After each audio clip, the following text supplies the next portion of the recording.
dari editor sendiri begitu ya, apa sebetulnya yang melatar belakangi membahas begitu ya mengenai rencana dan juga wacana dari kenaikan gaji PNS dan juga perombakan dari tunjangan kinerja dari PNS? Ya, sebenarnya kalau gaji PNS itu sejak akhir tahun lalu itu kita juga sudah cukup gencar untuk memberitakan hal ini karena ada beberapa faktor. Yang pertama memang dari sisi inflasi cukup tinggi ya pada akhir tahun lalu. Terus kemudian dari sisi APBN juga kita lihat sudah mulai sehat dari pandemi COVID-19. Jadi rasanya ketersediaan anggaran untuk kenaikan gaji PNS ini cukup. Nah, kita merasa kayak gaji PNS ini dibutuhkan paling tidak untuk membantu PNS-PNS yang memang cukup sulit untuk mencukupi kebutuhannya gitu. Mengingat harga barang dan jasa itu naik cukup tinggi ya. Minimal harus ada kenaikan penyesuaian lah seperti kenaikan inflasi. Baik, tapi kalau dari Mas Mike sendiri begitu ya, seberapa urgensi begitu perombakan dari tunjangan kinerja ini dan juga kenaikan dari gaji PNS? Apakah sebetulnya sekarang adalah momentum yang boleh dibilang cukup tepat untuk melakukan perombakan atas tunjangan kinerja, artinya tunjangan begitu ya untuk kinerja dari PNS ini? Iya, gaji dan tunjangan kinerja itu sebenarnya satu kesatuan lah kalau untuk dibilang mengenai perombakannya ya, karena ketika gaji itu cukup gitu, sementara tunjangan kinerjanya berbeda antara satu instansi dan satu instansi yang lain, itu kan menjadi beban tersendiri buat para PNS gitu kan. Nah, di sini kalau dilihat tunjangan kinerja kenapa mesti harus dilakukan perombakan? Karena memang kalau sekarang itu kan diukur berdasarkan instansi ya. Jadi instansi A, B, dan C itu mengalami tunjangan kinerja yang berbeda-beda tergantung outputnya gitu. Nah, nantinya itu memang diharapkan supaya tunjangan kinerja itu berdasarkan masing-masing PNS gitu. Jadi outputnya itu lebih kelihatan dan satu PNS dan satu PNS lainnya itu lebih berpacu supaya mendapatkan hasil yang lebih baik dari kinerjanya gitu.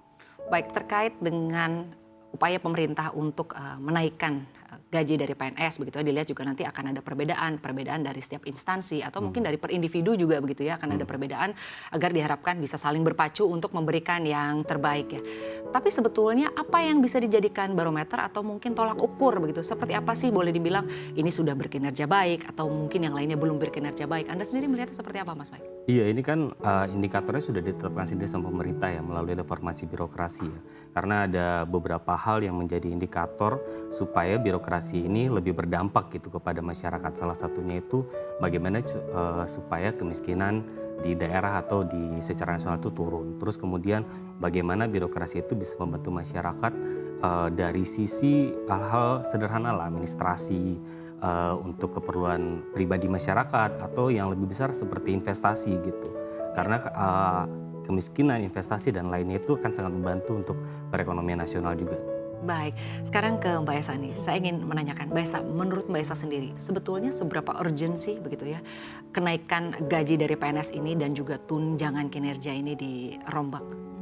Seperti Bang Michael bilang ya, itu kan memang harus ada perubahan bagaimanapun hidup juga berubah, ada begitu banyak asesmen juga yang harus diubah. Ini kan sudah lama tidak diubah dan harus mengikuti perkembangan zaman ya. Kalau dulu kemungkinan ketika Tukin Kementerian Keuangan itu juga ada sebabnya, itu adalah untuk mengurangi korupsi, adalah mungkin juga meningkatkan kinerja. Nah, juga harus dirombak, dievaluasi setiap berapa tahun ini yang harus kemudian pemerintah menurut saya harus ada evaluasi tertentu, itu yang lebih penting karena bagaimanapun ya itu menyesuaikan dengan perkembangan zaman, dengan tuntutan masyarakat juga. Karena kalau kita lihat, kalau dari segi gaji, mungkin gaji pokok sudah lama sekali ya tidak naik, sekitar hanya dari Pak Jokowi itu 2 kali menaikkan. Sementara kalau dulu zamannya Pak SBY kita lihat hampir tiap tahun naik, bahkan double digit Lebih ya. dari 20% ya kenaikannya. Tapi kita juga harus ingat bahwa inflasi pada Pak SBY juga sangat tinggi, sementara di zamannya Pak Jokowi itu lebih rendah, dan itu juga harus adalah dasar perhitungan juga ya dari semua inflasi, kemudian kebutuhan, dan mungkin dari perkembangan. Kalau dulu kan mungkin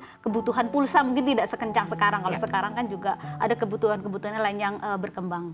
Jadi perlu untuk dievaluasi begitu ya, mengingat kita lihat sekarang inflasi yang cukup tinggi, harga bahan pokok naik, banyak lah, semua serba naik ya harga-harga ini kalau sekarang ini.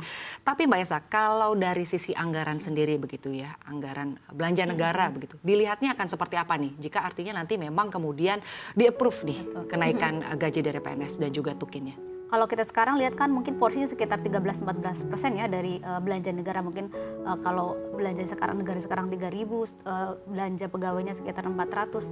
Yang harus diingat adalah ketika ada kenaikan gaji pokok, ini akan membuat beban belanja ke depan akan terus naik karena tidak seperti mungkin kalau gaji THR itu kan hanya sekali ya. Gaji ke-14 itu hanya sekali, kemudian gaji ke-13 juga sekali. Tapi kalau gaji pokok sekalinya naik akan terus naik dan itu akan terakumulasi sampai kemudian orang itu bahkan pensiun akan mendapatkan dari dampak dari kenaikan yang sekarang itu yang harus dipikirkan pemerintah bagaimana agar kenaikan yang sekarang tidak akan membebani ke depan.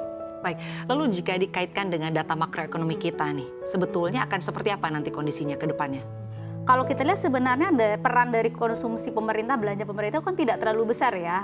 Kalau kita lihat konsumsi rumah tangga itu mungkin porsinya sekitar 53%, sementara dari konsumsi pemerintah mungkin sekitar 10-13, mungkin paling besar ketika pandemi kemarin lumayan besar ya dalam bentuk bansos, kemudian juga ada THR, ada belanja pegawai juga.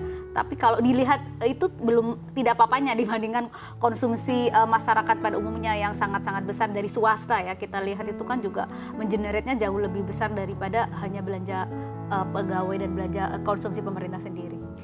Mas Michael, menurut Anda sendiri, sebetulnya pola perhitungan yang ideal ini akan seperti apa? Artinya berapa persentase yang paling tepat begitu ya jika dilihat dan juga dikaitkan dengan belanja negara, lalu juga dikaitkan dengan situasi saat ini. Kita lihat beberapa bahan pokok naik dan inflasi juga meningkat. Anda melihatnya seperti apa?